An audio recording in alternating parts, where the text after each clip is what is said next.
श्री गणेशाय नमः।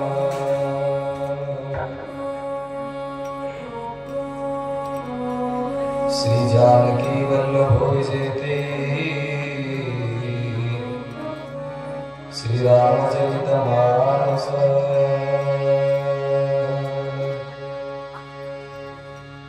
वक्रतुंड महाकाय सूर्यकोटि समप्रभ निर्विघ्नं कुरु मे देव सर्वकार्येषु सर्वदा। गुरुर्ब्रह्मा गुरुर्विष्णु गुरुर्देवो महेश्वरा गुरुर्साक्षात् परब्रह्म तस्मै श्री गुरवे नमः। नारायणं नमस्कृत्यं नरं चैव नरोत्तमं देवी सरस्वती व्यासं ततो जयमुदीरये। नमस्तुते व्यास विशाल बुद्धि फुल्लारविन्दायतपत्रनेत्र दीनत्रया भारततैलपूर्ण प्रज्वालितो ज्ञानमय प्रदीपः। चरितं रघुनाथस्य शतकोटि प्रविस्तरम् एकैकमक्षरं पुंसा महापातकनाशनम्। वर्णानाम् अर्थसंज्ञानां रसानां छन्दसामपि मंगलानां च कर्तारो वन्दे वाणी विनायको। नानापुराणनिगमागमसम्मतं यद् रामायणे क्वचिदन्यतोऽपि स्वान्तसुखाय तुलसी रघुनाथ गाथा भाषा निबंधमते मंगलमातनुते। मंगल भवन अमंगलहारी मंगल भवन अमंगलहारी प्रभो दशरथ अजिर बिहारी।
विधान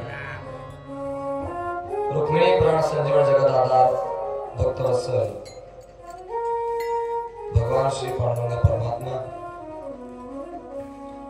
ज्ञानांची राजे योगांची माऊली साधकाचे मायबाप विष्णू अग्रगणित मुक्त कैवल्य त्रिजनती कैवल्य साम्राज्य चक्रवर्ती सम्राट माऊली श्री संत ज्ञानेश्वर महाराज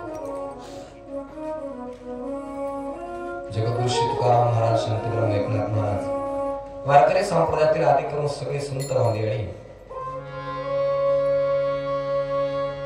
आपल्या गावातील महिला मंडळ पुरुष मंडळ चालत असलेली आपली भव्य दिव्य रामचरित मानस कथा अखंड हरिनाम संकीर्तन सप्ताह आजचा आपला चौथा दिवस आणि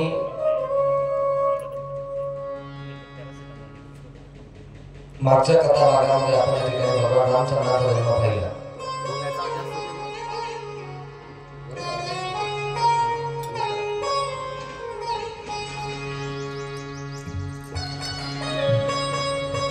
मागच्या कथा भागामध्ये आपण देवाचा जन्म पाहिला. आज त्या ठिकाणी आपल्याला सीता स्वयंवरापर्यंत कथा त्या ठिकाणी न्यायची आहे.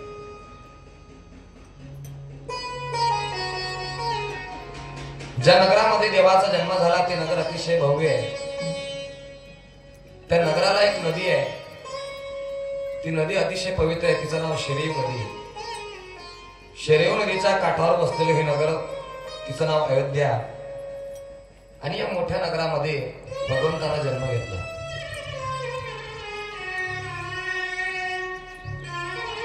ज्या वेळेला देव जन्माला आले, जन्माला आल्यानंतर इतका आनंद त्या अयोध्येतल्या लोकांना झाला, इतका आनंद झाला. महिनाभर सूर्य त्या ठिकाणी थांबला असं वर्णन आहे. लोकांना दिवसही कळत नाही, रात्रही कळत नाही, इतका आनंद झाला. एक महिना कसा निघून गेलाय कोणालाच कळालं सुद्धा नाही. इतका आनंद आहे. भगवंताचा जन्म झाला.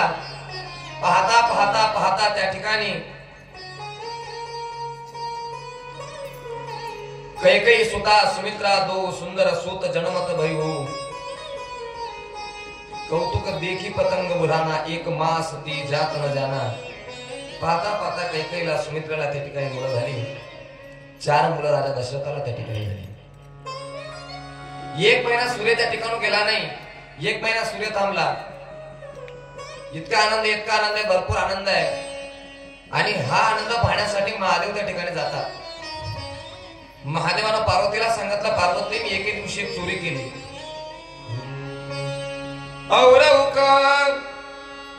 एक निज चोरी सुनी गिरिजाती दृढमती थोडी. पार्वती मी एके दिवशी एक चोरी केली. काय चोरी केली? ज्या दिवशी भगवंताचा जन्म झाला त्या दिवशी मी अयोध्येमध्ये गेलो. का गेलो? मला त्या भगवंताचं दर्शन घ्यायचं होतं. म्हणून मला त्या ठिकाणी मी देवाचं दर्शन घेण्यासाठी गेलो. पण आम्ही ज्या वेळेला त्या महालामध्ये घुसण्याचा प्रयत्न केला,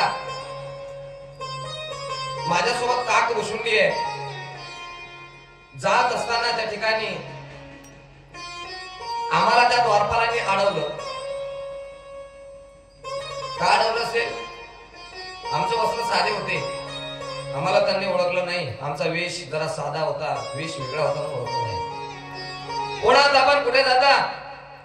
आम्हाला त्या ठिकाणी राजाला मुलगा झाला, आम्हाला दर्शन घ्यायचंय, आम्हाला आज जाऊ द्या. नाही जाऊ देणार, कोणाला आज परवानगी नाही. आम्हाला त्या ठिकाणी हाकलून दिलं. नाराज झालो आम्ही, निराश झालो. शरयू नदीच्या काठावर आलो, त्या ठिकाणी बसलो. आणि काही वेळानं अशी बातमी आमच्या कानावर आली की देव रडू लागले. भगवान रामचंद्र रडतात. आणि रडत असताना एका असं त्या ठिकाणी गृहीत धरलं. म्हटले कोणाची तरी नजर देवाला झाली. नजर झाल्यामुळे देव रडतात. म्हणे मग एक काम करा, जो नजर उतरवणारा असेल त्याला आपण बोलूया. म्हणजे कोण उतरवतं? म्हणे दवंडी द्या. सगळ्या अयोध्येमध्ये दवंडीवाले फिरू लागले. दवंडी देण्यात आली. दशरथ महाराजांच्या मुलाला कोणाची तरी नजर झालेली आहे. ज्याला कुणाला ही नजर उतरवता येत असेल त्यांनी महालामध्ये यावं आणि त्या मुलाची नजर काढावी. हे दवंडी देणाऱ्या आज्ञेमध्ये फिरले. दवंडीत येत असताना सरयू नदीच्या काठावर आले. त्या ठिकाणी भव्य वस्त्र महादेवाने परिधान केलेले आहे आणि या भव्य वस्त्रा त्या ठिकाणी होते. त्या भव्य वस्त्रांवरती दवंडीवाल्यांची नजर पडली. बाबा तुम्हाला नजर उतरवता येते का? राजाच्या मुलाला नजर झाली. नजर म्हणे हो येते आम्हाला. म्हणे चला. आता निघाले. काक भुषंडी महादेव आणि सेवक त्या ठिकाणी महालाकडे जाऊ लागले.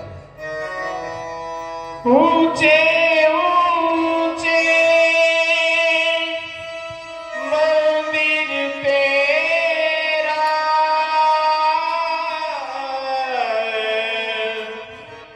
ऊंचा है तेरा धाम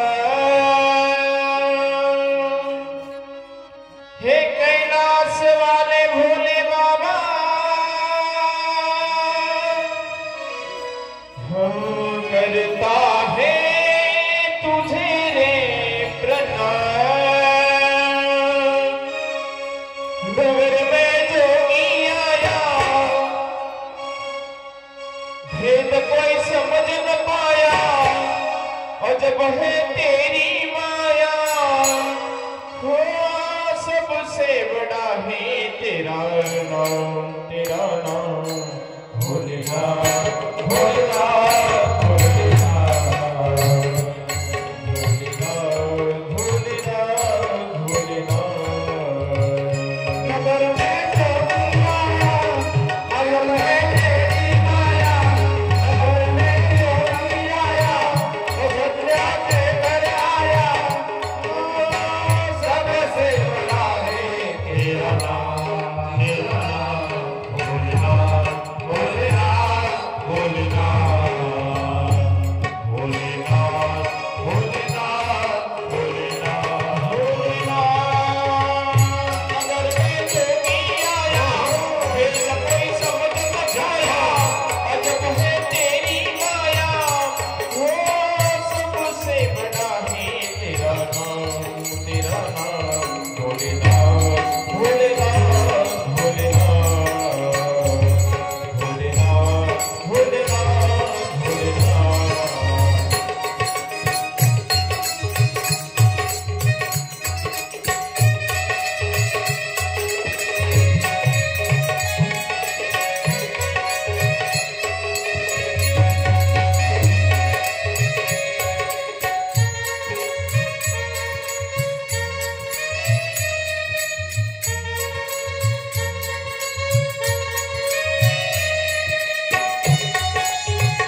बलिदान केलेल्या महादेवाकडे आणि काक भुशुंडीकडे गेलो.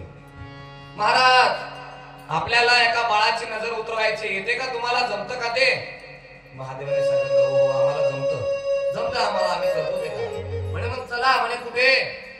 दशरथ राजाच्या महालामध्ये त्या बाळाची नजर उतरवण्यासाठी तुम्हाला जावं लागेल. पुढे सेवक चालतात, द्वारपाल चालतात आणि मागे काक भुशुंडी आणि महादेव जाऊ लागले. आता गंमत अशी झाली, पहिले त्या ठिकाणी गेले होते पण द्वारपालाने हाकललं होतं आणि आता नजर उतरायची म्हणून त्या द्वारपालांसमोर महादेवाने राजवाड्यामध्ये प्रवेश केला. द्वारपाल पाहतच राहिले, हे तर उलट झालं. आत गेल्यानंतर त्या ठिकाणी बाळ रडत होतं. महादेवांनी त्या बाळाला म्हणजे भगवंताला त्या ठिकाणी आपल्या जवळ घेतलं आणि इथे गंमत अशी झाली, रडणारं बाळ थांबलं. आता बाळ रडत नाही पण महादेव रडायला लागले. बाळ हसायला लागलं आणि कौशल्या मातेने त्या ठिकाणी भगवंताला प्रश्न केला, बाबा आपण या ठिकाणी आलेला त्या ठिकाणी नजरे तुम्ही काढली वाटतं, रडणारं बाळ हसायला लागलं, सगळ्यांना चमत्कार वाटू लागला, सगळे लोक आनंदित झाले. या महाराजांनी बाळाला फक्त जवळ घेतलं, तेवढ्यामध्ये बाळाचं रडणं थांबलं. म्हणे मग आता तुम्ही आलाच आहात तर त्या बाळाचं भविष्य सांगा. भविष्य सांगायला सुरुवात केली. ज्या वेळेला मोठा होईल, म्हटले मोठा 15 वर्षाचा असताना एक मोठा महात्मा येईल आणि त्यांना घेऊन जाईल.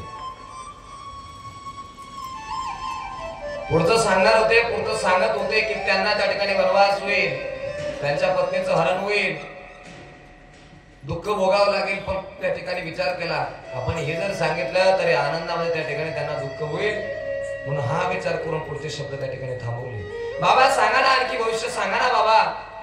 महादेवांनी सांगितलं लहान आहे मुलगा, अजून हातावर व्यवस्थित रेषा आल्या नाही, काही दिवसानंतर मोठा झाला आणखी मी येईन आणि फुकट सगळं सांगून जाईल. म्हणे ठीक आहे. कसं तरी जड अंतकरणाने त्या ठिकाणी राजवाडा सोडला. राजवाडा सोडू वाटत नाही, देवापासून लांब कोणाला जाऊच नाही वाटत. दुःखी अंतकरणाने राजवाडा सोडला. राजवाड्याच्या बाहेर काक भुशुंडी आणि महादेव आले, शरयू नदीच्या काठावर आले आणि जात असताना इथे त्या ठिकाणी गंमत अशी झाली, काक भुशुंडी महाराजांनी महादेवाचा हात पकडला. थांबा, काय झालं? थांबा, खाली बसा. खाली बसले, आसन लावलं. काक भुशुंडी महाराज त्या ठिकाणी बसले. म्हणे का बसता काक भुशुंडी? म्हणे मला आता इथे थांबायचं आहे. म्हणे का थांबायचं तुम्हाला? भगवंत ज्या वेळेला 15 वर्षाची होईल त्यावेळेला मी दर्शन घेऊनच वापस येईल. आसन लावलं. भगवंताचं चिंतन त्या शरयू नदीच्या काठावर करू लागले.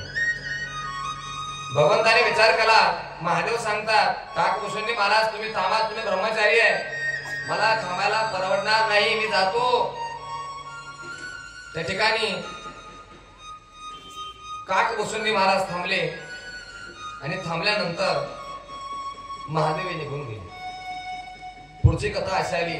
बरेच दिवस गेल्यानंतर कछुक दिवस बीती भाती जात न जाणीये दिनवर राती, रात्र केव्हा जातो दिवस केव्हा जातो कोणालाही कळत नाही.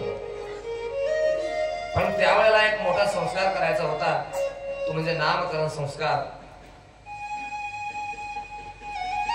नामकरण संस्कार करायचा होता. नामकरण कर अवसर जानी भूप बोली पठाय मुनी ज्ञानी. वशिष्ठ महाराज त्या ठिकाणी आलेले आहेत आणि वशिष्ठ महाराज सांगू लागले. कौशल्याच्या पुत्राकडे आले वशिष्ठ महाराज आणि आल्यानंतर बाळाकडे बघितल्यानंतर विचार केला याला भरपूर नाव आहे, याला कोणतं नाव द्यावं? हा जगाला आनंद देईल, आनंद. आणि जो जगाला आनंद देईल त्याचं नाव राम असेल. राम असं नाव देण्यात. जो आनंद सिंधू सुखरासी शिखर ते लोक सुखासी, राम नाव देण्यात आलं. जो जो आनंद सिंधु शिखरासे शिखरति त्रैलोक सोपासी जो सुखधाम राम असनामा अखिल लोकदायक विश्रामा राम सिया राम जय राम सिया राम जय जय राम. रामाला नाव देण्यात आलं ज्याचं नाव घेतल्यानंतर सगळ्यांना शांतता प्राप्त होईल. मुखाने ज्याचं नाव घेतल्यानंतर आपल्या वाणीला शांतता मिळेल. किती रागवान माणसाला आला तर तो राग शांत करण्याची ताकद ज्याच्यामध्ये आहे. ज्याचं नाव घेतल्यानंतर माणसाला विश्राम भेटेल, विश्राम आराम होईल, त्याचं नाव राम. पुढे घेण्यात आले. पुढे एक बाळ पकडलं. काय नाव द्यायचं सांगा महाराज. विश्वभरण विश्वभरण पोषण कर जोई विश्वभरण पोषण कर जोई ताकर नाम भरत अस होई ताकर नाम भरत अस होई जागे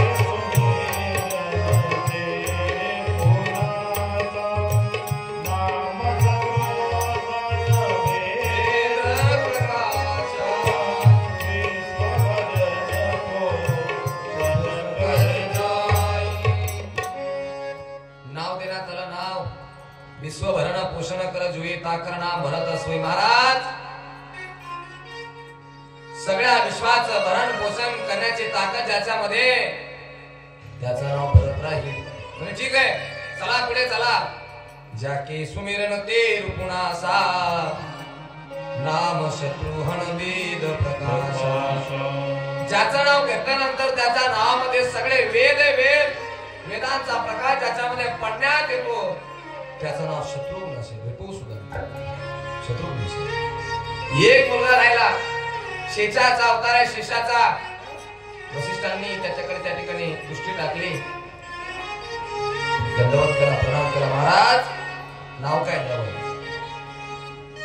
लक्ष्मण धाम राम प्रिय सकल जगत राम. गुरु वसिष्ठ तेही राखा लक्ष्मण राम. अरे सगळ्या विश्वाचा आधार असेल, आधार असा शेषाचा अवतार, त्याचं नाव लक्ष्मण असेल.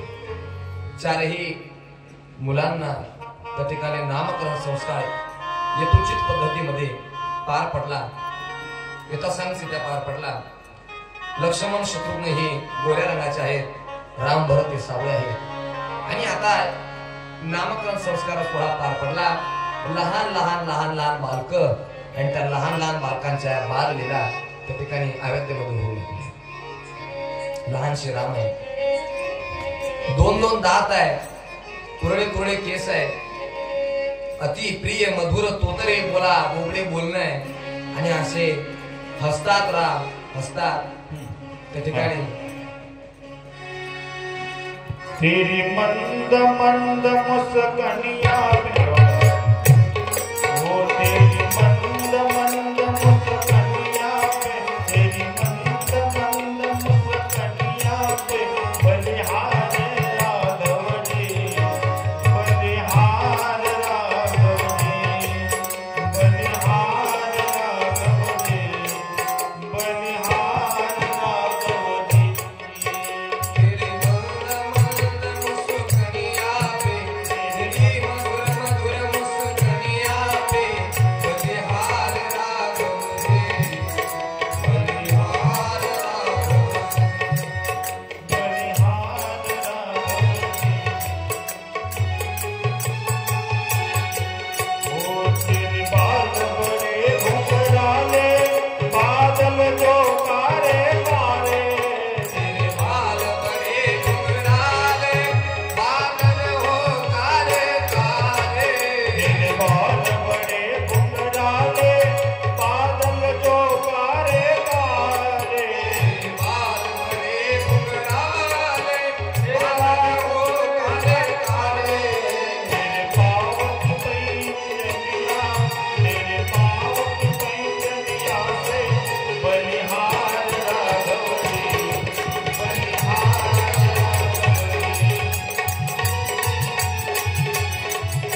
देव रांगायला लागतात. ऐका.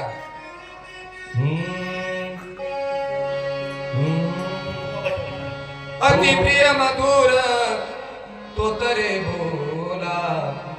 त्या ठिकाणी बोबडं त्या ठिकाणी बोलणं आहे. ठुमक चलत रामचंद्र बाजे रे पैजनिया.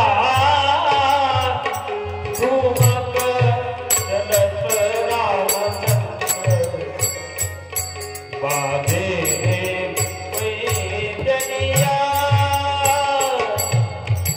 ठुमक चलत रामचंद्र बाजे रे पैजनिया.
चलत रामचंद्र बाजे रे पैजनिया. लहानस त्या ठिकाणी गोंडत बाळ आहे. चालतात पायामधल्या पैंजण त्या ठिकाणी वाजू लागले. अति प्रिय मधुर दोतरे बोला. ती बोबडं बोलणं राजाला ऐकावं असं वाटत होतं. रांगायला लागले. एके दिवशी एक घटना घडली. काय घटना घडली? त्या अयोध्या नरेश राजा दशरथाच्या महालामध्ये एक साधू आले. साधू आले. काय केलं साधूंनी? भिक्षा देई. साधू आले. भिक्षा द्या. कौशल्या माता पळत गेली. भिक्षा दिली. माघारी निघून आले. बराच वेळ झाला. भिक्षा दिल्यानंतर सुद्धा साधू जात नाही. याला कारण काय असेल?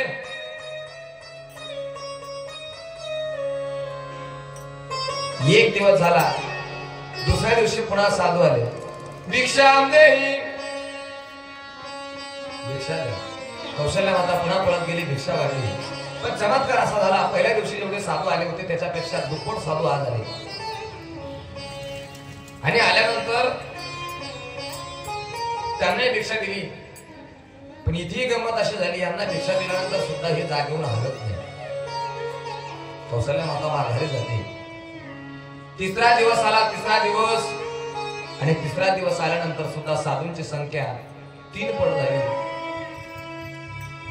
साधू सगळे आपल्या महाद्वारामध्ये आलेले आणि पुन्हा साधूंनी एक आवाज दिला. भिक्षा देही. कौशल्या माता पुन्हा पळत आली. कौशल्या मातेने विचार केला एवढे साधू आपल्या दरवाजामध्ये आपल्या द्वारामध्ये आतापर्यंत कधी आले नाही. काय येतात? येतात भिक्षा मी देते. पण साधू जात का नाही? त्याला कारण का असेल? काय कारण असेल? सारखे आपल्या महालाकडे पाहतात. सारखे माझ्या घरामध्ये साधू पाहतात. याचं कारण काय असेल? आज विचारतेच म्हटले.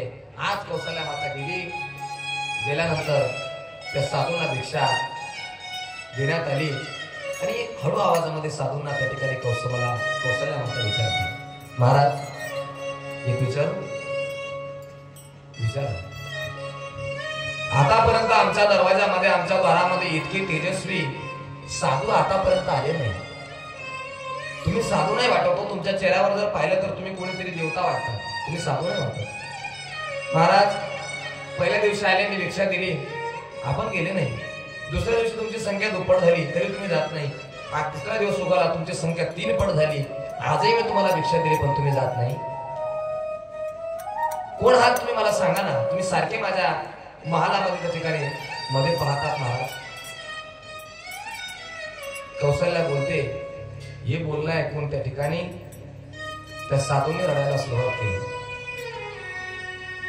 कौशल्याला दया आली. महाराज रडतात तुम्ही, रडू नका महाराज. मी तुम्हाला काही चुकीचं बोलले नाही, तुम्ही का रडतात. जेवढे साधू होते सगळेच्या सगळे रडायला लागले.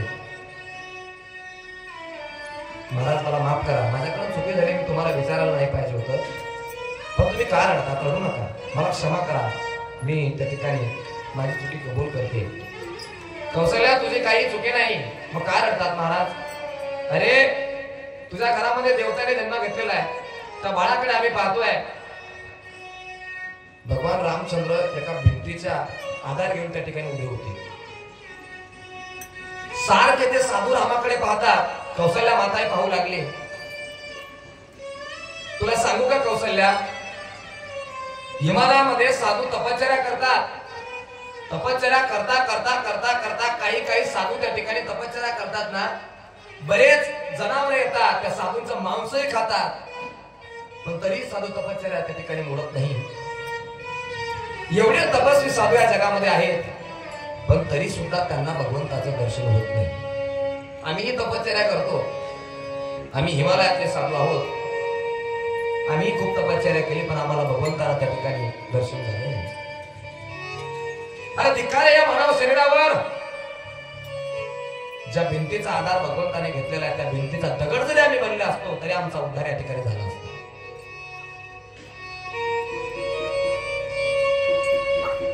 असं सांगण्यात आलं. तेरे द्वार खडो एक जोगी, दिखा दे मैया राम कुंवर. आम्हाला फक्त एकच मागणी आम्ही तुझ्याकडे करतो, फक्त त्या भगवंताचं दर्शन आम्हाला घडून दे.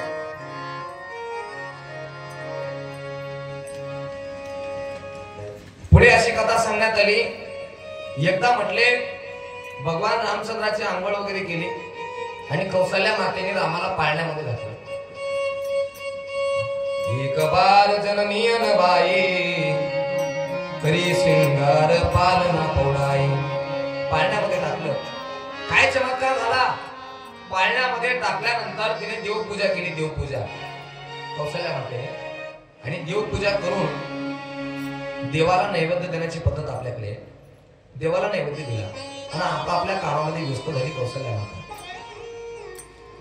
लहान सबाळ पाळण्यामध्ये झोपलेलं आहे, त्याला उतरता येत नाही, चालता येत नाही, पण त्या ठिकाणी एक चमत्कार घडला.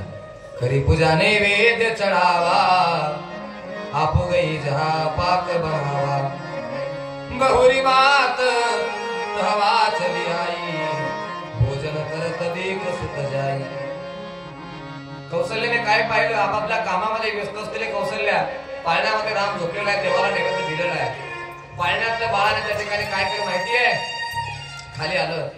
खाली आल्यानंतर तो नैवेद्य खाऊ लागला, आणि हा नैवेद्य खात असताना कौशल्या मातेचं लक्ष त्या ठिकाणी गेलं. आणि गेल्यानंतर कौशल्याने विचार केला, लहान आहे राम, पाळण्यातून उतरला पण, आणि तिथे नैवेद्य खातो, कसं काय झालं. गै जननी शिशु पही भय बेता, घाबरली कौशल्या माता. आणि तिथून पुढे असं त्या ठिकाणी झालं. पाळण्यामध्ये गेली, पाळण्याकडे गेली, पाळण्यामध्ये बघितलं तर पाळण्यामध्ये सुद्धा राम आहे, आणि देवाकडे पाहते तर तिथे सुद्धा भगवंत बसलेले. बहुरी आये देखा सुत कोई, हृदय कंप मन धीर न होई. इहा हुआ दुई बालक देखा, मती भ्रम मोर किया न विशेषा. तिकडे राम दिसू लागले, इकडे राम दिसू लागले. काय करावं काय कळत नाही. कसं होतंय असं, का होतंय असं, का चमत्कार आहे हा, चमत्कार आहे, जादू आहे का कोणाचं, काय ठिकाणी समजत नाही कौशल्या मातेला. देवानं पाहिलं, आपली आई घाबरली, म्हणून देवानं असं मधुर हास्य केलं. देखी राम जननी अकुलानी, प्रभू हसी दिन मधुर सुखानी. देवानं हास्य केलं. लहान सबाळ अंगणामध्ये रागू लागलं, खेळू लागलं. राम, लखन, भरत, ऋतुसुधा म्हणजे लक्ष्मण, शत्रुघ्न सगळेच्या सगळे अंगणामध्ये खेळतात.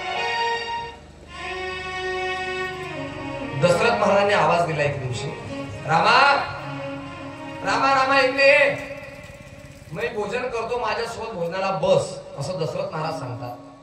एक बाप आपल्या मुलाला आवाज देतो, लहानसे राम.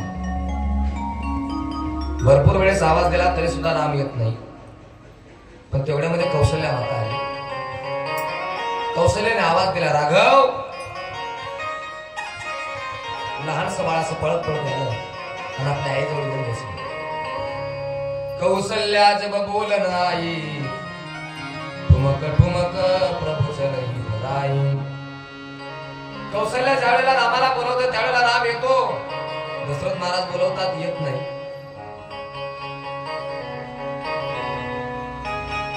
बाललीला त्यांचा वाढू लागल्या. सगळ्यांना ते कौतुक भासू लागलं. सगळ्यांना फार आनंद होऊ लागला. बऱ्याच देशातले राजे महाराजे राजकुमार जपी तपी मुनी संन्यासी लोक देवता लोक दानव लोक सुद्धा त्या ठिकाणी रामाचं दर्शन करण्यासाठी येतात. सगळे येतात. रामाच्या लीला वाढू लागल्या. सगळ्यांच्या अंतःकरणामध्ये राम हा ठसू लागला.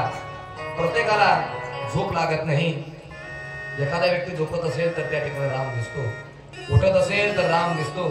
सगळीकडे राममय हे वातावरण झालं. सगळे त्या ठिकाणी रामाचं चिंतन करू लागले.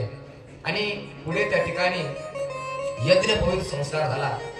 यज्ञपवित संस्कार झाल्यानंतर लहानाचे मोठे झाले आणि आता त्यांना वशिष्ठांकडे पाठवायचे गुरुकुलामध्ये. का पाठवायचं गुरुकुलामध्ये? शिक्षण घेण्यासाठी, विद्या ग्रहणासाठी त्यांना वशिष्ठ महाराजांकडे पाठवायचंय. वशिष्ठ महाराज येतात. चारही बालकांचा त्या ठिकाणी यज्ञपवित संस्कार होतो. आणि यज्ञपवित संस्कार झाल्यानंतर सगळे बालक त्या ठिकाणी राजवाड्यामधून निघतात. जोपर्यंत ते निघत आहे तोपर्यंत एक सुंदर भजन, त्याच्यानंतर पुढच्या कथेला सुरू.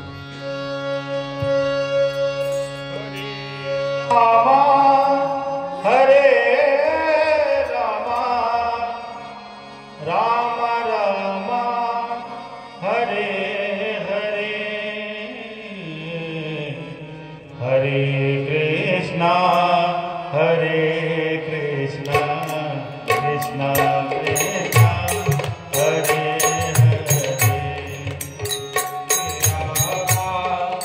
हरे कृष्णा कृष्णा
भगवंताचा यज्ञोपवीत संस्कार झाला आणि यज्ञोपवीत संस्कार झाल्यानंतर त्यांना त्या ठिकाणी बही कुमार जबही सब भ्राता दिनसजनी हो गुरु पितु माता गुरुग्रह गए पडणार गुराई अल्प काल विद्या सबाई. महाराज देव आहे, देव भगवंत आहे, तो जगाचा करताय त्याने एका ठिकाणी सांगितलंय म्या बोल विला वेदू बोले, म्या चाल विला सुरू चाले, म्या हाल विला प्राणो हाले, तो जगा ते चालिता. आणि एवढा सत्ताधीश असणारा ताकदवर असणारा भगवंत याला विद्या ग्रहण करण्यासाठी गुरुंकडे जावं लागतं. देव आहे, देव असून सुद्धा गुरुंकडे गेले आणि त्या ठिकाणी गुरुकुलाची परंपरा जपून त्यांनी विद्या ग्रहण केली. अल्पकाल विद्या सबाई, कमी वेळामध्ये त्यांना सगळ्या विद्या येऊ लागल्या. आता ते पहिलेच येत होतं, पण निमित्त जा की सहज श्वास श्रुती चाली सोहरी पळ यह कौतुक भारी. भगवंत वेदांचं अध्ययन करतात ती झाकी झाकी, पण मोठे पण काय कौतुक आहे. सोयह पडी हो हरी पड यह कौतुक भारी. देव विद्या ग्रहण करतात ते सगळ्यात मोठं कौतुक आहे. महाराज गुरुंकडे गेले, मग गुरु कोण? वशिष्ठ महाराज त्या ठिकाणी गुरु आहे. गुरु देवापेक्षा मोठे असतात. निर्णय सांगतात, संत सांगतात, शास्त्रकार सांगतात, कवी सांगतात. गुरु कोणाला म्हणतात? एका देवाची पूजा नाही केली तरी चालेल, पण गुरुचं वंदन, गुरुचं स्मरण त्या ठिकाणी केलं गेलं पाहिजे. ज्या माणसाला गुरुच नाही, ज्या माणसाला गुरु कधी केलाच नाही, त्याचं जीवन व्यर्थ आहे. जन्माला आल्यानंतर माणसानं गुरु करावाच. एक वेळा तुम्ही पंढरपूर जाऊ नका, एक धाम, दोन धाम, तीन धाम, चार धाम करण्यापेक्षा गुरु करा आणि गुरुच्या सानिध्यामध्ये राहा. गुरु बिना बाबा कैसा पडे, गुरु बिना बाबा कैसा पडे, गुरु बिना बाबा कैसा पडे, गुरु बिना बाबा कैसा पडे. हे बाबे बिना देवा न करे निसंदेह, बाबे बिना देवा न करे निसंदेह. गुरु बिना बाबा कैसा पडे,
गुरुशिवाय माणसाला रस्ता कोणी दाखवत नाही. गुरुच्या सानिध्यामध्ये गेल्यानंतर माणसाला त्या ठिकाणी उलगडत असतं. लक्षात घ्या. मी नाही सांगत, ज्ञानोबा आहे सांगत.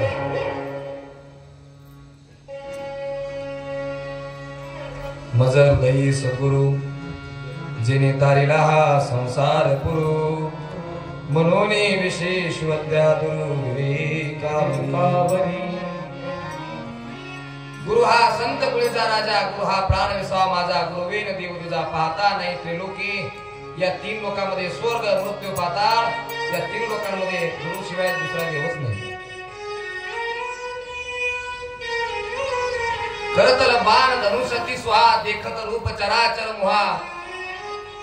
धनुष्य घेतात, त्याला बाण लावतात, त्याचे प्रत्यंचा लावतात आणि मारतात देव. वसिष्ठांना आनंद होतो. असं करता करता करता करता महाराजांकडे 15 वर्ष त्या ठिकाणी पूर्ण झाली. म्हणजे त्यांचं वय 15 वर्षाचं पूर्ण झालं. 14वं वर्ष संपलं आणि 15 वर्षामध्ये त्यांचं पदार्पण झालं.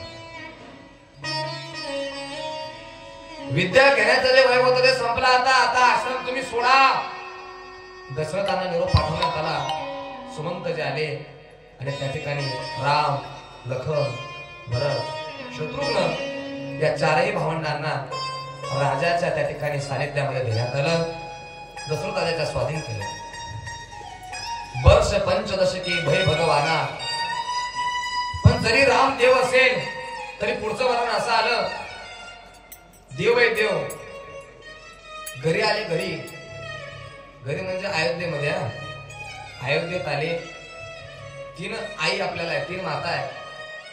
दशरथ राजा पिता आहे. घरी आल्यानंतर एक नियम होता, सगळ्यात मोठा नियम. प्रातकाल उठई कै रघुनाथा, मातु पिता गुरुना महिमाता. महाराज एक नियम आहे, एक नियम. सकाळी सकाळी प्रातकालामध्ये उठायचं. उठून त्या ठिकाणी आंघोळ करायचे, स्नान संध्या आवरून त्या ठिकाणी देवाला वंदन आणि नंतर आपल्या आईंच्या त्या ठिकाणी मातांचं दर्शन घ्यायचं, आपल्या बापाचं दर्शन घ्यायचं. मग याच्यामध्ये कौतुक काय? साधारण लोक आई वडिलांचं दर्शन घेतात, त्याच्यात कौतुक काय? साधारण लोक घेत असतील, साधारण लोक आई वडिलांचं दर्शन घेत असतील आणि घेतल्याच गेलं पाहिजे. पण हा जगाचा बाप आहे आणि एवढा मोठा सत्ताधीश असल्यानंतर सुद्धा, देव असल्यानंतर सुद्धा, भगवंत असल्यानंतर सुद्धा तो आपल्या आई वडिलांचं दर्शन घेतो. ही फार मोठी गोष्ट आहे, फार मोठी गोष्ट आहे. ज्याच्या दर्शनाला पंढरपुरामध्ये नंबर लागत नाही, नंबर, तो आपल्या आई वडिलांचं दर्शन घेऊ लागला. वाळवंटापासून महाद्वारापर्यंत एवढी गर्दी असते नाही का? पण तरी सुद्धा राम दररोज आई वडिलांचं दर्शन घेतात. का घेतात दर्शन? काय दिसतं त्यांना आईमध्ये, बापामध्ये? ज्ञानोबा सांगतात, केवळ काची माय बाप केवळ काची, माय बाप केवळ काची, माय बाप केवळ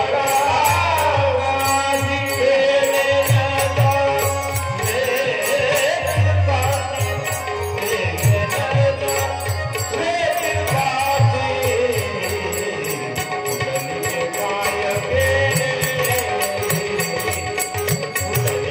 काय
ही सेवेमुळे प्राप्त झालं. आणि आलेला देव हा तिथे थांबला. योगी 28 विटेवर उभा. आपला विषय जरा वेगळा आहे. सगळं तीर्थाचे धुळे जे का माता पितरे तया सेवेसी केले शरीरे लोण कीजे. तोमेव माताचे पिता तोमेव आई बाप. आई बापाला त्या ठिकाणी महादेव पार्वतीला प्रदक्षिणा केला म्हणून गणेशाला लोक पूजत असतात. गणपतीचा मान याच्यामुळेच वाढला आई आणि बापामुळे. जगामध्ये जेवढे कर्तव्यशाली लोक आहेत अतिशय लहानपणापासून अभ्यास करून कष्ट करून जे लोक उंच त्या ठिकाणी पदावर आहेत ते आपल्या फक्त आई वडिलांमुळे असतात. म्हणून आई वडिलांचं कर्तव्य मोठे आहे, त्यांचा अधिकार मोठा आहे. ज्याला आई वडील असतात तो खूप भाग्यवान असतो. ज्याला आई वडील नसतात त्याला विचार आईची बापाची किंमत काय असते. म्हणून जोपर्यंत आई आहे तोपर्यंत वडील आहे, त्यांना सोन्यासारखं जपतात. एवढं मी या कथेच्या माध्यमातून तुम्हाला सांगितलं. देव आहे, देव भगवंत आहे, जगाचा परमपिता परमेश्वर आहे, सत्ताधीश आहे. पण तरी तो सकाळी उठल्या उठल्या आपल्या आईचं बापाचं दर्शन घेतो, आई वडिलांना वंदन करतो. बरेच दिवस निघून जातात. कितीतरी दिवस वशिष्ठ महाराजांच्या आश्रमामध्ये देवानं काढले. पण त्याच्यानंतर एक महान कथा आणि मोठी कथा अशी आली. गोस्वामी महाराज सांगतात, विश्वामित्र महामुनी ज्ञानी बसे विभिन्न शुभ आश्रम जानी. एक विश्वामित्र नावाचे ऋषी आहे. हे विश्वामित्र नावाचे ऋषी त्या ठिकाणी यज्ञ करतात. भरपूर नाम जप करू लागले पण राक्षस लोक त्यांना त्रास देतात. आणि त्यांना कळून चुकलं. गादी तनय मन चिंता व्यापी हरी बिनो मरहीन निश्चिचर पापी. तेवढ्यात लक्षात आलं या ठिकाणी या पृथ्वी तलावर भगवंताने अवतार घेतलेला आहे. प्रभू अवतरे हरणमयी भारा. विश्वामित्र त्या ठिकाणी प्रभूच्या दर्शनासाठी निघाला. भजन करत करत करत करत अयोध्येमध्ये प्रवेश केला. आणि प्रवेश झाला. ज्यावेळेला राजा दशरथाला माहित पडलं की विश्वामित्र त्या ठिकाणी आपल्या महालाकडे येत आहेत, विश्वामित्र ताडकन आपल्या आसनावरून उठले. भले मोठे साधू आहे, भले मोठे संत आहे, भला मोठा अधिकार त्यांचा आहे. आणि त्यांच्या दर्शनासाठी महाराज दशरथ जातात. मुनियागमन सुनास बराजा. गेल्यानंतर त्यांना त्या ठिकाणी वंदन केलं. या महाराज बसा बसा. विश्वामित्रांना आपल्या महालामध्ये घेऊन गेले, आपल्या आसनावर बसवलं. ही राजाची महान आहे. स्वागत केलं, आराम केला.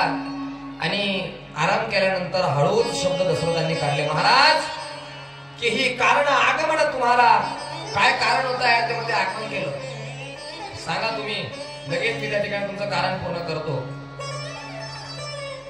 विश्वामित्रांनी थोडा दुःखी चेहरा केला. राजाकडे एक मागणी केली, महाराज असुर समूह सतावत मोही मैं जाचन आयहू नृपणोही. मी यज्ञ करतो, जप करतो, तप करतो, पण मला त्या ठिकाणी आसुर लोक, दानव लोक त्रास देतात. दशरथ महाराज म्हणतात, मी काय करू शकतो तुमच्यासाठी मला सांगा. आपण जे सांगाल मी ते करायला तयार आहे, फक्त सांगा. तुमचा शब्द सोडा महाराज. हा अयोध्या नरेश दशरथ तुमचा शब्द पूर्ण करेल. मागा काय मागता. राजाला माहित नव्हतं विश्वामित्र काय मागे, पण राजाचा प्राण भगवंत राम आहे. आणि विश्वामित्राने हळूच शब्द काढले, अनुज समेत देऊ रघुनाथा निसीचर बदमी होई सब सनाता. महाराज लक्ष्मणा सोबत मला, त्या रामासोबत मला लक्ष्मण पाहिजे. द्या मला तेवढं. अनाथ झालो मी, अनाथ. जर 2 पुत्र तुम्ही मला दिले तर मी सनात होईल, माझ्या यज्ञाची रक्षा होईल. महाराज दशरथ दुःखी झाला. हो दुसरं काही मागा ना महाराज. माझा प्राण आहे राम, माझा प्राण तुम्ही घेऊन जा, पण माझ्या रामाला मात्र या अयोध्येमधून आता नेऊ नका. बरेच वर्ष माझा राम त्या ठिकाणी गुरुकुलामध्ये शिकण्यासाठी, विद्याग्रहण करण्यासाठी वशिष्ठांकडे होता, पण माझं चित्त लागायचं नाही. आता एवढ्या दिवसानंतर माझा राम या ठिकाणी आलेला आहे. आणि आपण सांगितलं सुनी राजा अति अप्रिय बाणी हृदय कंप मुख दुती कुमुलानी. राजाच्या हृदयामध्ये कंपन झालं, दुःख जागृत झालं. महाराज एवढ्या उतार वयामध्ये मला 4 पुत्र झाले. चौथे पण पायावर सुद्धा चारे विप्र वचन हे कहू बिचारे. विचार कर तुम्ही नाही देऊ शकत मी राम तुम्हाला, नाही देऊ शकत, नाही देऊ शकत, ही शब्द विश्वामित्रांच्या कानावर पडले. आणि कानावर पडल्यानंतर विश्वामित्र म्हणजे अतिशय संतापी माणूस, रागीट स्वभावाचे साधू विश्वामित्र आहे. विश्वामित्र ताडकन उठले आणि माघारी जाऊ लागले. 4 पायऱ्या राजवाड्याच्या उतरण्यात आल्या आणि 4 पायऱ्या उतरून माघारी असं दशरथाकडे फिरून पाहिलं. दशरथाची आणि विश्वामित्राची नजर एक झाली. ए दशरथा, अरे काय पाहत, तुला माहितीये का मी कोण आहे? विश्वामित्र, विश्वामित्र, माघारी जातो, माघारी लक्षात घे, विमुख जाते तुझ्या दारातून, काही घेऊन जात नाही, काही घेऊन जात नाही. तू जरा विचार केलाय का? केलाय का विचार? विश्वामित्र कोण आहे? महाराज माफ करा, नाही देऊ शकत राम. अरे तुझा पूर्वज आठव हरिश्चंद्र, काय गती मी त्याची केली, तुला तसं करायचंय का मला सांग. राग आला आणि बिनमुख पायऱ्या खाली उतरून निघून गेले. वशिष्ठ महाराज दशरथाकडे गेले. राजा असं करू नको, तू जा पळत पळत त्यांचे पाय पकड आणि रामासोबत लक्ष्मण त्यांना देऊन दे, नाहीतर तुझा विध्वंस होईल राजा, काहीतरी अनर्थ घडेल. विश्वामित्र खूप त्या ठिकाणी भयानक आहे. दशरथ राजा पळत पळत पळत पळत गेले. गेल्यानंतर त्या ठिकाणी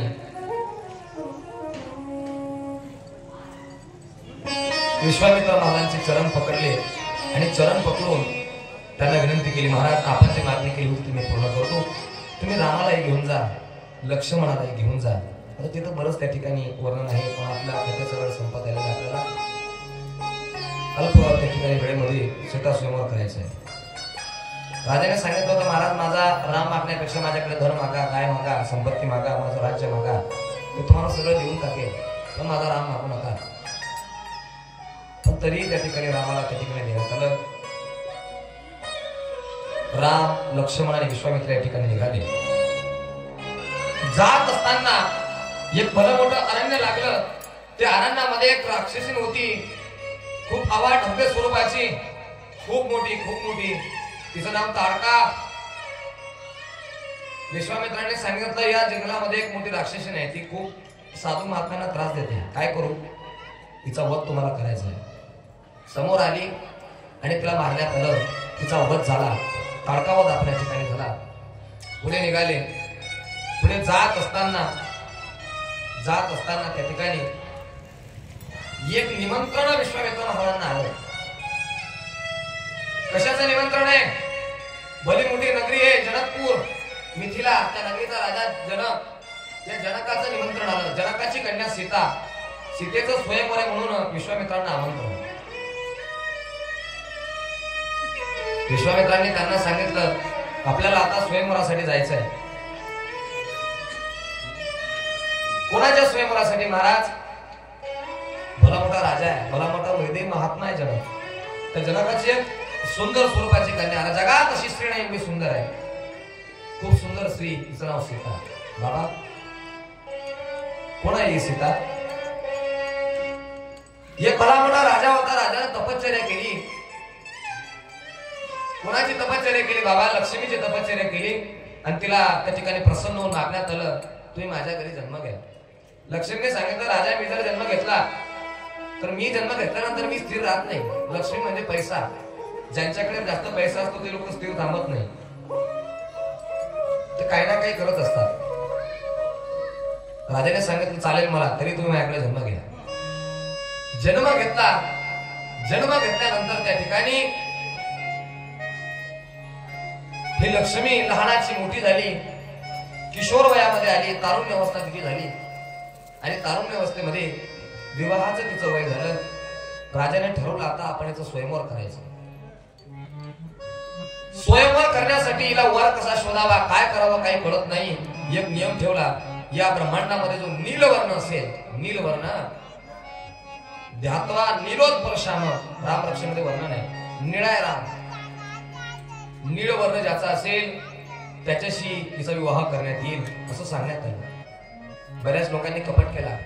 बरेच राक्षस लोक राजकुमारांचं अवतार घेऊन वेश बदलून त्या ठिकाणी स्वयंवरामध्ये आले. कोणी बळजबरी आपल्या तोंडाला रंगवलेलं निळ, कोणी आपली हुन त्वचा निळी केलेली. पण त्या ठिकाणी हे त्या राजाला पटलं नाही आणि त्या जे लोक त्या ठिकाणी आलेले होते यांना असं वाटतं राजाने चुकीचा निर्णय घेतला. नीलवर्ण या जगात कोणीच नाही. त्वचा माणसांची निळी नसतेच. मग राजाला त्या ठिकाणी मारूया. सगळ्यांनी मिळून राजाला मारलं. मारल्यानंतर त्या ठिकाणी या लक्ष्मीचा आकांत झाला. चालू असलेल्या यज्ञामध्ये त्या ठिकाणी तिने उडी टाकली. उडी टाकत असताना तिचा देव हा भस्म होऊ लागला. तेवढ्या त्या राजाने तिला काढली. त्या ठिकाणी रावण होता. रावणाने तिला बाजूला केलं. ते यज्ञामध्ये कोरलं. त्याच्यामधून रत्न निघाली. ही रत्न एका रावणाने त्या ठिकाणी पेटीमध्ये ठेवली. घरी आला. मंदोदरीला दाखवलं. मंदोदरी बघ तुझ्यासाठी काय आणलं. रावणाला वाटलं रत्न आहे. ज्या वेळेला लंकेमध्ये ती पेटी आली, मंदोदरी समोर ती पेटी उघडण्यात आली आणि उघडत असताना त्याच्यामध्ये रत्न न निघता कन्या रत्न निघालं. म्हणजे एक मुलगी निघाली. मुलगी. मंदोदरीला आनंद झाला. वा महाराज, मुलं भरपूर आहे मुलं, पण मला मुलगी नाही. आता मी हिला मुलगी मानते. रावणाने सांगितलं रिकामं काम करू नको. ती पेटी बंद करा. आपल्या सेवकांकडे दिली आणि ती त्या ठिकाणी असं सांगण्यात आलं म्हणजे तुम्ही जा आपल्या शेजारचं नगर मिथिला जनकपूर, या जनकपुरामध्ये तिला पुरून टाका. सेवक गेले. जमिनीमध्ये जनकपुराच्या हद्दमध्ये तिला त्या ठिकाणी गाडण्यात आलं. कोरली त्या ठिकाणी मातीमध्ये गाडली. आणि अशा ठिकाणी गाडण्यात आली, अशा ठिकाणी बुजण्यात आलं की नेमकी ती जी जमीन होती, ही जमीन जनक राजाने एका ब्राह्मणाला दान केली होती. पेरणीचे दिवस आले. ब्राह्मणाने शेतामध्ये नागर घातला आणि नागरत असताना त्या नागराचा आणि पेटीचा त्या ठिकाणी संग झाला. पेटी वर आली. ब्राह्मणाने ती पेटी पाहिली. ब्राह्मण इमानदार होता, प्रामाणिक होता. मनामध्ये विचार केला, जरी आपल्याला राजाने जमीन दान केली असेल तरी सुद्धा हे जमीन जरी दान केली, पण जमिनीमधलं धन आपल्याला राजाने दान केलं नाही. हे धन आपण राजाला परत करू. राजाकडे ती पेटी देण्यात आली. राजाने पेटी ज्या वेळेला उघडली, त्याच्यामधून एक सुंदर मुलगी त्या ठिकाणी निघाली. मुलगी निघाल्यानंतर परशुराम त्या ठिकाणी आले. लहानाची मोठी ती मुलगी झाली. सीता तिला नाव देण्यात आलं. भूमी होती, जमीन होती, बरेच नाव तिला त्या ठिकाणी प्रदान करण्यात आले. लहानाची मोठी झाली. किती मोठी झाली? ही आमची सिद्धू बसली का एवढी त्या ठिकाणी होती सीता माता. आणि परशुराम आले. परशुराम कोण आहे? रेणुका माता आपली माहूरगडची, त्यांचा मुलगा म्हणजे परशुराम महाराज. हे परशुराम महाराज आले. आल्यानंतर यांच्याकडे एक शिवधनुष होता. शिवधनुष भगवान महादेवाची तपश्चर्या केली होती. महादेवानं त्यांना तो दिला होता. खूप चमत्कारी शिवधनुष. हा शिवधनुष त्या ठिकाणी त्यांनी एका बाजूला ठेवला आणि जनकाशी संवाद साधू लागले. जनक बोलतात, परशुराम महाराज बोलतात आणि लहान अशी सीता ही खेळते. खेळत असताना ती त्या धनुष्याजवळ गेली आणि धनुष्याजवळ जाऊन तिने तो धनुष्य घेतला. लहान मुलं कसं घोडा घोडा खेळतात ना, तसा तो धनुष्य घेतला. त्या धनुष्यावर सीता माता बसली आणि घोडा घोडा घोडा त्या ठिकाणी खेळू लागली. हे चित्रीकरण त्या ठिकाणी परशुरामांनी बघितलं. आपल्या डोळ्यासमोर एक नवीन दृश्य निर्माण झालं. वैदे महात्मा ज्ञानी परशुराम. विचार केला, हा शिवधनुष्य आहे, हा कोणाचा बाबाकडून उचलला जात नाही, पण ही मुलगी त्याच्यावर खेळते उचलून. ही साक्षात त्या ठिकाणी कोणीतरी असेल. जगतजननी जगदंबा म्हटले. असा विचार केला. जनकाला सांगितलं, जनका तुझ्या कुठे साक्षात जगदंबा आहे, भवानी आली. म्हटले बाबा आपण ती तुझी मुलगी नाही, आपण सगळे तिची मुलं आहोत. ती खूप त्या ठिकाणी ज्ञानी आहे, तिचा अधिकार आहे. ही ज्या वेळेला मोठी होईल त्यावेळेला हिचं स्वयंवर तुला ठेवावं लागेल. आणि ज्या वेळेला हा जो धनुष्य इथेच ठेवतो मी याला घेऊन जात नाही. या धनुष्याला जगामध्ये कोणी उचलू शकत नाही, एवढा हा ताकदवर धनुष्य आहे. पण या धनुष्याला उचलून याच्यावर पतंचा जो लावेल त्याच्या सोबत या मुलीचा तू विवाह कर, असं परशुरामांनी त्या ठिकाणी जनकाला सांगितलं. आणि तेव्हापासून हा विचार जनकांनी या ठिकाणी केला.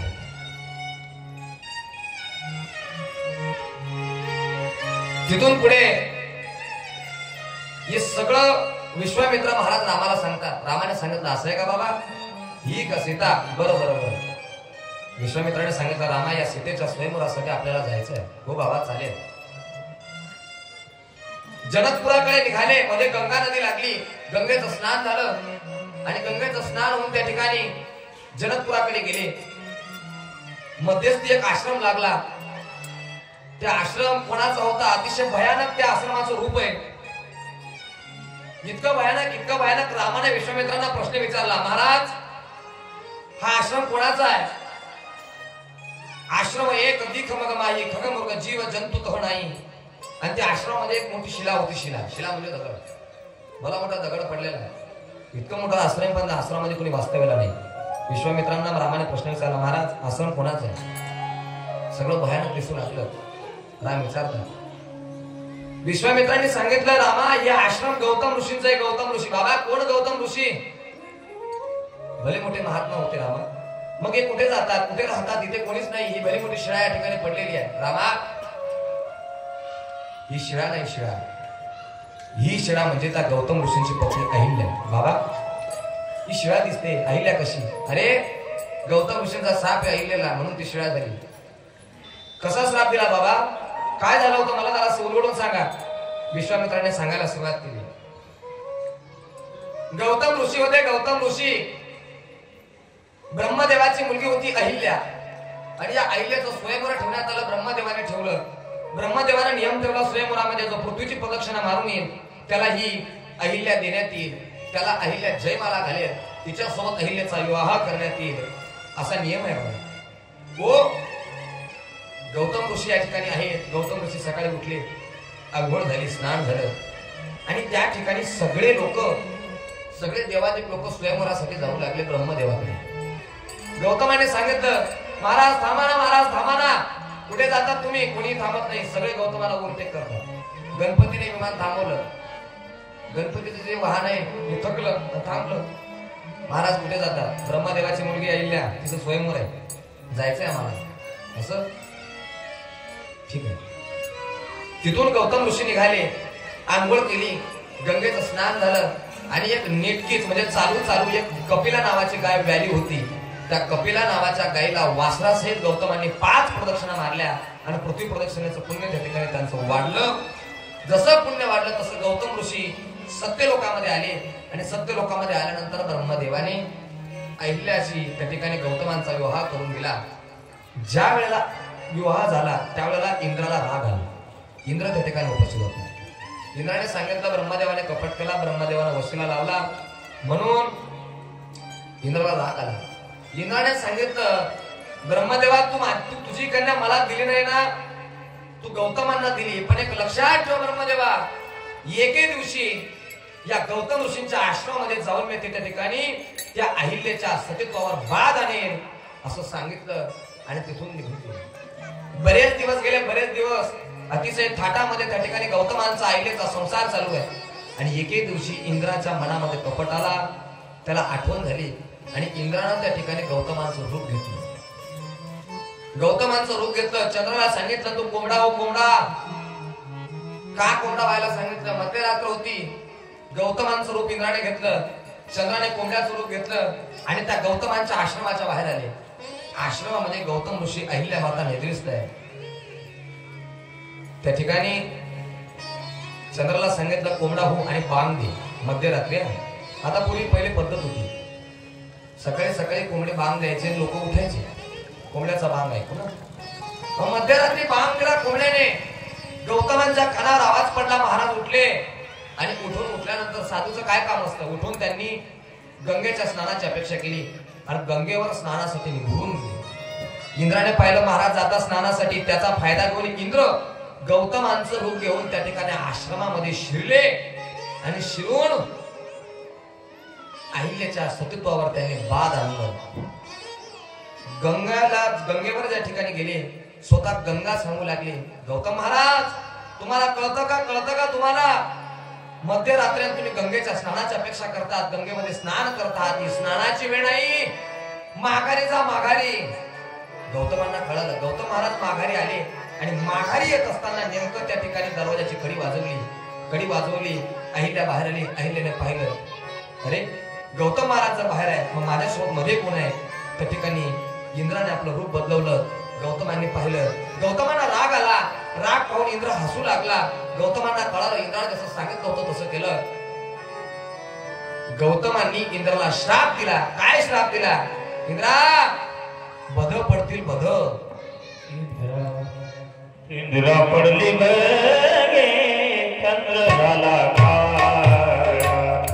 इंद्रा पडली बगे चंद्र झाला काळा.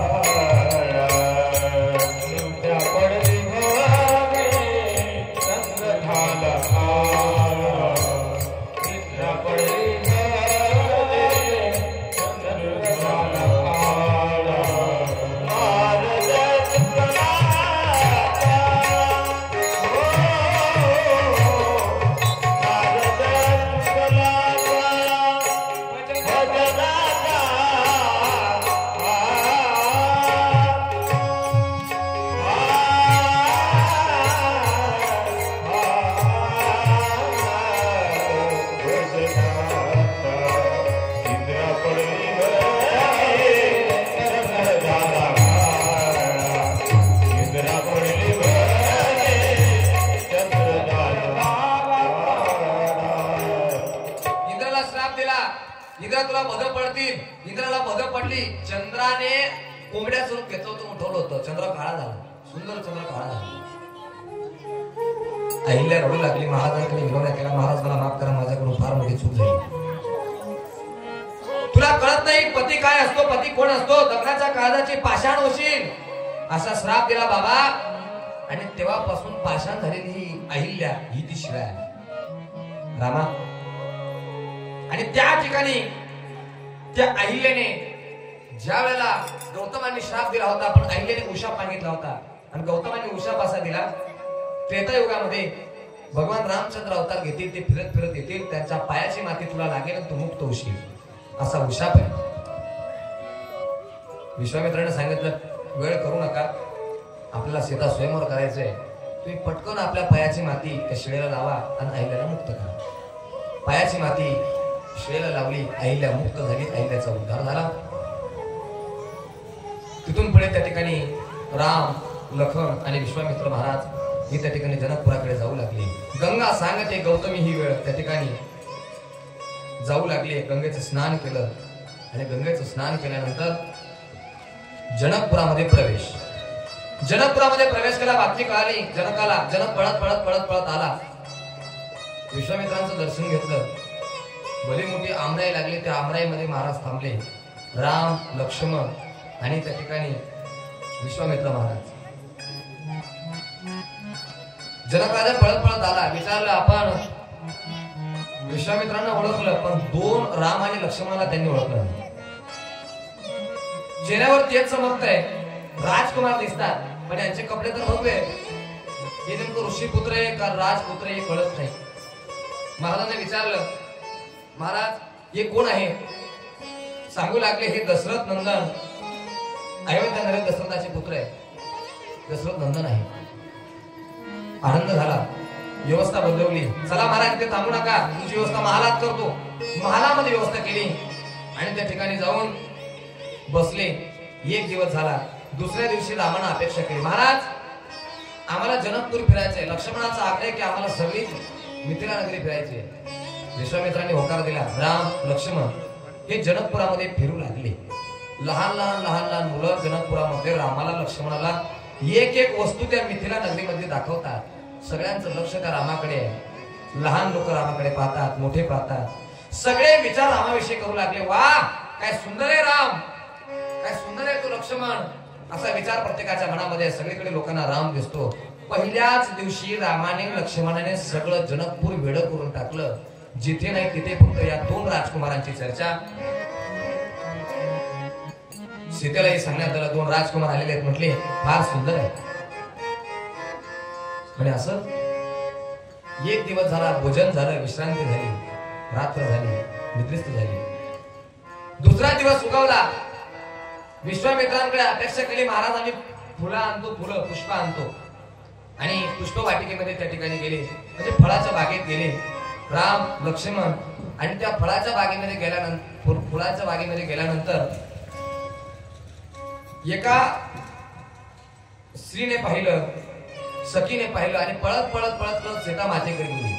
सीता, जे राजकुमार काल नगरमध्ये फिरत होते, सगळे लोक त्यांच्याविषयी चर्चा करायचे, ते दोन राजकुमार त्या ठिकाणी पुष्प घेण्यासाठी, फुलं घेण्यासाठी बागेमध्ये आलेले आहे. म्हणजे असं सीता त्यांना पाहण्यासाठी आपल्या सखीन समवेत त्या ठिकाणी आली.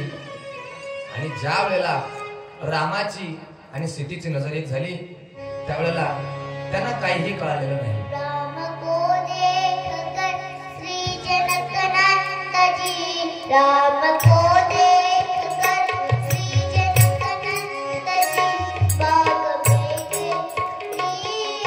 खड़ी रहे। राम को देखकर श्री जनकनंदजी, राम को देखकर श्री जनकनंदजी, राम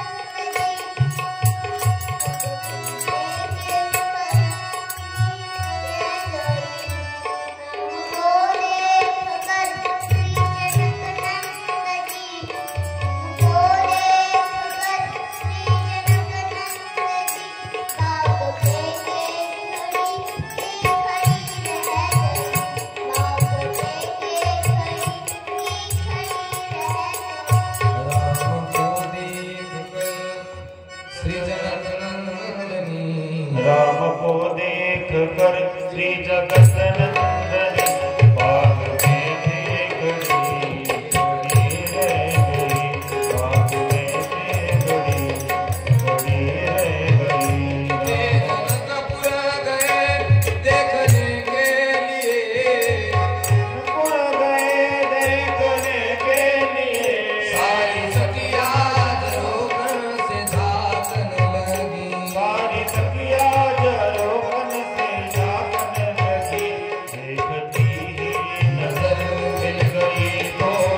हाथाने जोड़ी सुवर पर धनुष कैसे तोड़ेंगे वारे कुंवर मन में शंका बनी रे गई। एक सखी पळत पळत आली सीता फार सुंदर तुमची जोडी दिसू लागली पण मनामध्ये एक शंका आहे हे राजकुमार महाराज धनुष्य तोड़तील का। बोली है कसकी छोट देखण में है पर चमत्कार इनका नहीं जानती।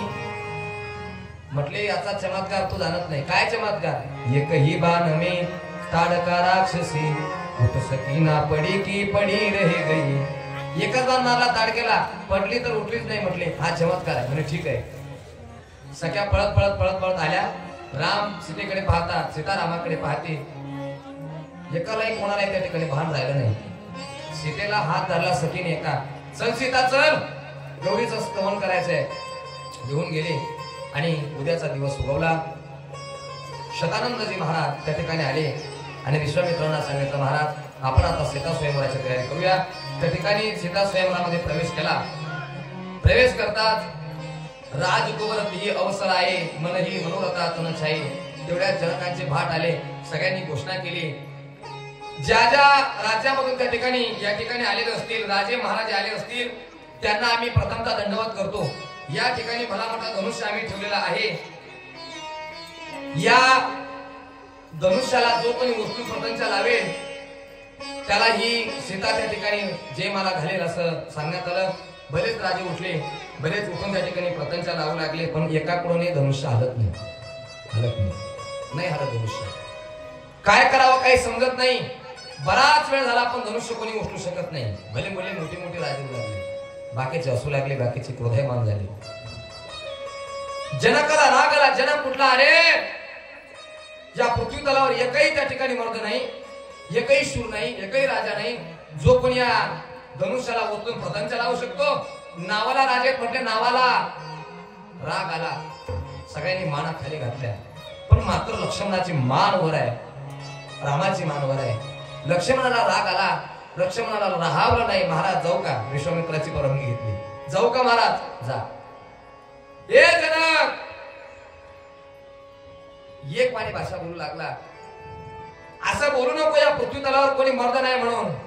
तुला माहिती काय या स्वयंवरामध्ये कोण बसलेला आहे। जगाचा बाप परमपिता परमेश्वर मर्यादा पुरुषोत्तम भगवान श्री रामदेव या स्वयंवरामध्ये बसलेले तुला कळत नाही। त्या ठिकाणी रामाने मनामध्ये विचार केला लक्ष्मणाला काय गरज आहे। लक्ष्मण का बोलतो पाहायचंय का तुला पाहायचंय का माझ्या भावामध्ये किती ताकद आहे किती माझा बलवान शक्तिशाली माझा स्वामी आहे। जनकाने होकार दिले भगवंताकडे पाहिलं आणि नेत्र दृष्टीने नेत्र संवादाने सांगितलं देवा या ना आता। रामाने विश्वामित्रांना वंदन केलं। विश्वामित्राने सांगितलं रामा तू उठ। रामाला उठवलं आणि ज्या वेळेला राम खाली आले राजकुवरती अवसर आहे मनोहू मनोरथा तनच आहे। सगळे लोकांची नजर रामाकडे पडली। चेहऱ्यावर एक तेज दिसू लागलं अतिशय कोमल दिसू लागलं। त्वचा ही एका सोन्यासारखी कांतासारखी चमकू लागली आणि राम जवळ गेले धनुष्याला त्या ठिकाणी हात लावला। हात जसा लावला तसा धनुष्य उचलला। धनुष्य उचलल्यानंतर त्याला प्रतंच लावले बाण लावला आणि प्रतंच लावत असताना तो धनुष्य बाण शिवधनुष्य हा तुटला खंडित झाला भंग त्याचा झाला। जनकाला आनंद झाला सीता मातेला आनंद झाला आणि सीता मातेने त्या ठिकाणी सगळ्या देवांनी पुष्पांचा वर्षाव त्या ठिकाणी रामावर केला। सीता माता आली भगवंताच्या गळ्यामध्ये माळ घालणार होती।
तो सिया शिंगार करो.